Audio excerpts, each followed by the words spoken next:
اب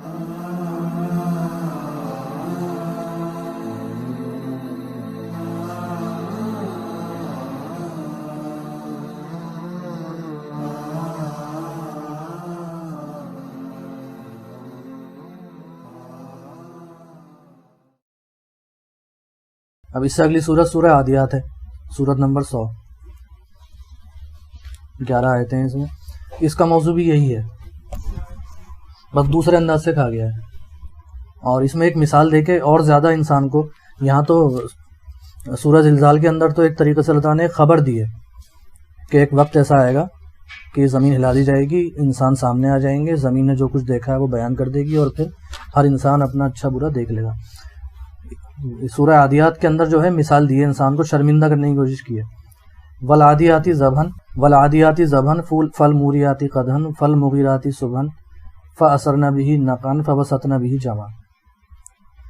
قسم سے بات شروع کریے اور پھر فا جوڑا ہے، فا کا مطلب پس۔ اب ہر آیت کی شروعات فا سے ہونے کا مطلب ہے کہ یہ ساری قسمیں جو ہیں، یہ ساری باتیں ایک ہی چیز کی ہو رہی ہیں کسی۔ والعادیاتی ذبحًا، عادیات کہتے ہیں جنگی گھوڑوں کو، اور ذبحًا کہتے ہیں جب گھوڑا بھاگتا ہے تو بھاگنے کی وجہ سے جب اس کا سانس پھولتا ہے اور اس کی ناک سے جو آواز نکلتی ہے ہانپنے کی،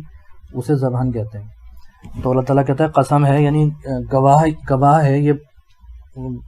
جنگوں میں استعمال ہونے والے گھوڑے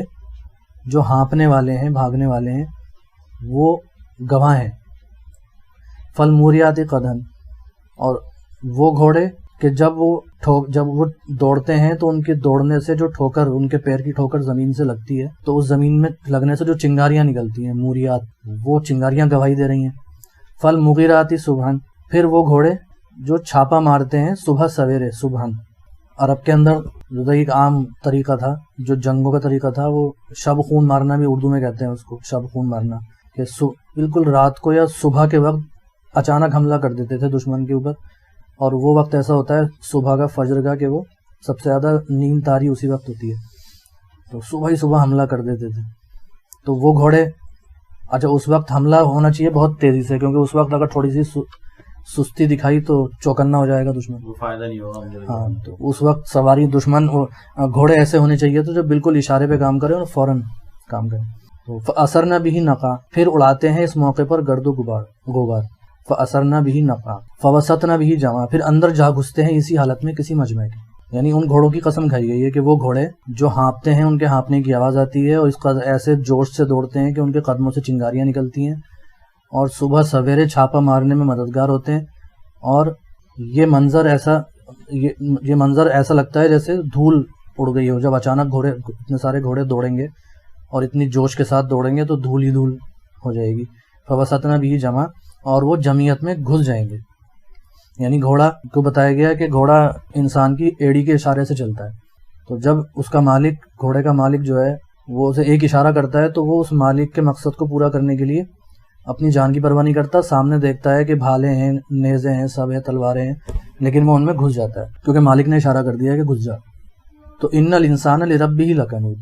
لیکن انسان اپنے رب کے معاملے میں ایسا نہیں ہے، لکنود، بڑا ہی ناشکرا ہے۔ یعنی اس گھوڑے کو اللہ نے پیش کرا کہ گھوڑے، ان جنگجو گھوڑوں کی کیفیت کو دیکھو کہ وہ کیسے اپنے مالک کے لیے کیا کر دیتے ہیں، کتنے جوش کے ساتھ اپنے مالک کا مقصد پورا کرتے ہیں، کتنے بے خوفی کے ساتھ کرتے ہیں، اور جو مالک کہتا ہے وہ مالک کے اشارے پہ کام کر دیتے ہیں۔ تو انسان کا بھی تو کوئی مالک ہے، انسان کا بھی تو کوئی رب ہے، تو لیکن انسان اپنے رب کے لیے بڑا ناشکرا ہے۔ اب لکنود جو لفظ ہے، لکنود، کنود کا ترجمہ کیا گیا ہے ناشکرا، لیکن کنود کا تفصیل سے دیکھیں لغت میں تو کنود کے معنی انٹرسٹنگ ہے۔ کنود کا مطلب ہوتا ہے ایک ایسی زمین جو بنجر زمین ہو، جس کا کسی کو کوئی فائدہ نہ ہو، جس پہ کوئی ہریالی نہ اگ سکے، اور اس کو انسان سے ریلیٹ کر دیا گیا ہے کہ کچھ انسان ایسے ہوتے ہیں کہ وہ بالکل ایک طریقے سے بے فائدہ ہوتے ہیں، ان کا کوئی فائدہ نہیں ہوتا۔ اور ایک کنود کا ترجمہ کیا گیا ہے تنہا خور، یعنی ہر چیز کو اکیلے کھا جانے والا، یعنی جب اس کو کوئی نعمت دی جاتی ہے تو وہ اس کو شیئر نہیں کرتا، نہ شیئر کرنا چاہتا ہے اس کو، بلکہ اس پہ خوف طاری ہو جاتا ہے کہ اس بات کو سوچ کے بھی کہ مجھے جو ملا ہے یا میں نے جو کمایا ہے یا مجھے جو نعمت حاصل ہے میں اس کو دوسروں تک شیئر کر دوں، تو تنہا خور انسان کو کنود کہتے ہیں۔ اور ایک جملہ اور تھا قنوت کے معنی میں، ایک ایسا انسان جو بخششوں کا ذکر تو نہیں کرتا لیکن تکلیفوں کا ذکر بہت زیادہ کرتا ہے، اس کو بھی قنوت کہتے ہیں، کہ اس کے رب کی طرف سے پہنچنے والی تکلیف اگر ہوتی ہے تو اس تکلیف کو تو وہ بہت گاتا ہے، لیکن اس کے رب کی طرف سے اگر اسے کوئی بھلائی یا خوشحالی ملتی ہے تو اس کا ذکر بھی نہیں کرتا، کیونکہ ذکر کرے گا تو دینا پڑے گا، شیئر کرنا پڑے گا، وہی تنہا خور کا ذکر ہے۔ دوسری جگہ قرآن میں ایک جگہ اور بھی ہے، جزوہ اور منوہ والی آیت ہے 70 سورہ معارج میں، ان الانسان خلق ہلوعا، انسان پیدا ہی کیا گیا ہے گھبراٹیا، اذا مسہ الشر جزوعا، جب اسے کوئی شر پہنچتا ہے تو جزا فضا کرتا ہے، رونا پیٹنا کرتا ہے، وَإِذَا مَسَّهُ الْخَيْرُ مَنُوعًا، جب اسے کوئی خیر پہنچ جاتا ہے تو پھر سب کو منع کرتا ہے، پھر چھپا کے رکھتا ہے، کنجوسی دکھاتا ہے۔ اور وہاں یہ انٹرسٹنگ چیز ہے کہ وہاں پہ ذکر کیا گیا تھا کہ الا المصلین، اس برائی سے اور اس گھبراہٹ سے، گھبراہٹ کا مطلب یہاں پہ یہ ہے کہ اسے ہمیشہ گھبراہٹ تاری رہتی ہے، فکر تاری رہتی ہے کہ زیادہ سے زیادہ حاصل بھی کر لوں اور مزے بھی خود ہی لے لوں، کسی اور کو دینا نہ پڑے، لیکن اس بری خصلت سے جو بچتے ہیں وہ بچتے ہیں کون؟ الا المصلین، سوائے وہ جو مسلین ہیں، جو نمازی ہیں، لیکن اس کو ڈیفائن کیا گیا ہے کہ وہ کیا صفت ہوتی ہے ان کی، الذین هم علی صلاتہم دائمون، جو اپنی صلاۃ پر دائم رہتے ہیں، والذین فی اموالہم حق معلوم، اور جن کو اپنے اموال میں دوسروں کا حق معلوم ہوتا ہے، للسائل والمحروم، مانگنے والے کا حق بھی اور نہ مانگنے والے کا حق بھی، وہ خود ہی خیال رکھتے ہیں، وہ خود ہی اس بات کا لحاظ رکھتے ہیں کہ کس کا کیا حق ہے، اب حق مانگنے والا مانگ لے یا نہیں مانگے تب بھی وہ اس کو دیتے ہیں۔ والذین یصدقون بیوم الدین، اور جو یوم الدین کی تصدیق کرتے ہیں،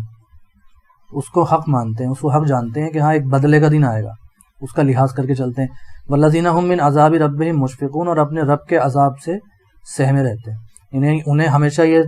کھٹکا لگا رہتا ہے کہ اگر ہم سے کوئی حق تلفی ہو گئی، جو ہمیں کرنا چاہیے تھا، ہم نے دوسروں کا حق ہم پہ تھا وہ نہیں ادا کر پائے، کہ کوئی کوتاہی ہو گئی، تو کہیں اس وجہ سے یوم الدین جو ہے بدلے کے دن ہم پھنس نہ جائیں۔ ان عذاب ربہم غیر مامون، اور بے شک تیرے رب کا عذاب ہے ہی ایسی چیز کہ جس سے بے خوف نہیں ہوا جا سکتا۔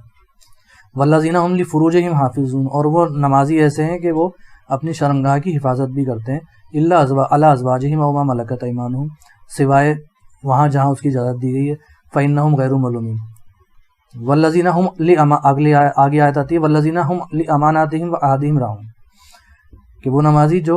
امانتیں ادا کرتے ہیں اور اپنے وعدوں کو پورا کرتے ہیں۔ والذین هم بشہاداتہم قائمون، اور اپنی گواہی، اگر کہیں پہ گواہی دے دی ہے تو اس گواہی پر قائم رہتے ہیں۔ والذین هم علی صلاتہم یحافظون، اس طرح وہ اپنی صلاۃ کی حفاظت کرتے ہیں۔ تو صلاۃ مسلین ہیں لیکن صلاۃ پہ دائم بھی رہتے ہیں، صلاۃ کی حفاظت بھی کرتے ہیں ان تمام اعمال کو کرنے کی وجہ سے، تو صلاۃ کی حفاظت کے اندر یہ تمام چیزیں آتی ہیں۔ کون سی سورت پڑھی ہے؟ سورہ معارج، سورت نمبر 70 ہے۔ 70 میں آخر میں ہے؟ نہیں، یہ بیچ میں ہے۔ تو قنوت جو ہے اسی کا ذکر تھا، جو من ہوا اسی، یعنی جس انسان کے اندر صلاۃ و صلاۃ کی حفاظت کے وہ تمام مراحل جو ہم نے ابھی پڑھے وہ نہیں ہوں گے تو وہ پھر قنوت کہلائے گا۔ اور وہ پھر وہ انسان ایسا ہے جیسے کسی انسان نے جنگ میں استعمال کرنے کے لیے گھوڑا خریدا اور اس گھوڑے سے یہ امید رکھی کہ جب اشارہ کروں گا تو مجھے لے جائے گا، میرے کام آئے گا، اور وہ ایسا نہ کرے، تو جتنا بیکار گھوڑا ہوگا وہ، جتنا غصہ اس گھوڑے پہ آئے گا انسان کو، تو وہی بات جو ہے پھر رب کی اور بندے کی ہوتی ہے کہ جب بندے کو اللہ تعالیٰ نے دنیا میں پیدا ہی اس لیے کرا ہے رشتوں میں گھیر کر کہ اس پہ کچھ ذمہ داریاں ڈالی جائیں گی، ان ذمہ داریوں کے ذریعے سے اس کو آزمایا جائے گا، جب ان ذمہ داریوں کو پورا نہ کرے تو وہ پھر بالکل بیکار گھوڑے کی طرح ہے، کچھ نہیں کر سکتا، اس کا پیدا ہونا ہی بیکار گیا۔ وَإِنَّهُ لَعَلَىٰ ذَلِكَ لَشَهِيدٌ، اور انسان نہ صرف یہ کہ قنوت ہے بلکہ وہ یہ بات جانتا بھی ہے، إِنَّهُ عَلَىٰ ذَلِكَ لَشَهِيدٌ، وہ اس بات پہ خود بھی گواہ ہے۔ وَإِنَّهُ لِحُبِّ الْخَيْرِ لَشَدِيدٌ، اور اس کی اپنے آپ جو ہے وہ خیر پہنچنے کی اور حاصل کرنے کی اور نعمتیں سمیٹنے کی جو طلب ہے وہ بہت شدید ہے، لیکن دوسروں تک پہنچانے کی طلب ایسی شدید نہیں ہے۔ افلا یعلم اذا بصر ما فی القبور، پھر وہیں آ گئی بات جو اصل مدعا تھا کہ افلا یعلم، کیا وہ نہیں جانتا، اذا بصر ما فی القبور، کہ جب قبروں میں سے نکالا جائے گا، وحصل ما فی الصدور، اور جو سینوں میں ہے، سینوں میں کیا ہے، ہمارے راز ہیں، جو ہم نے زندگی گزاری ہے ہم سب جانتے ہیں کہ ہم نے کیا کیا کیا ہے، وہ تمام راز اگلوا لیے جائیں گے، ظاہر کر دیے جائیں گے. ان ربہم بہم یومئذ لخبیر، ان کا رب ان کا کی اس دن خبر لے گا. یہاں صورت ختم ہوتی ہے، سورہ عادیات. صدق اللہ العظیم. سبحان اللہ. اگلی صورتیں سورہ قاریہ اور سورہ تکاثر، یہ اگلی بار.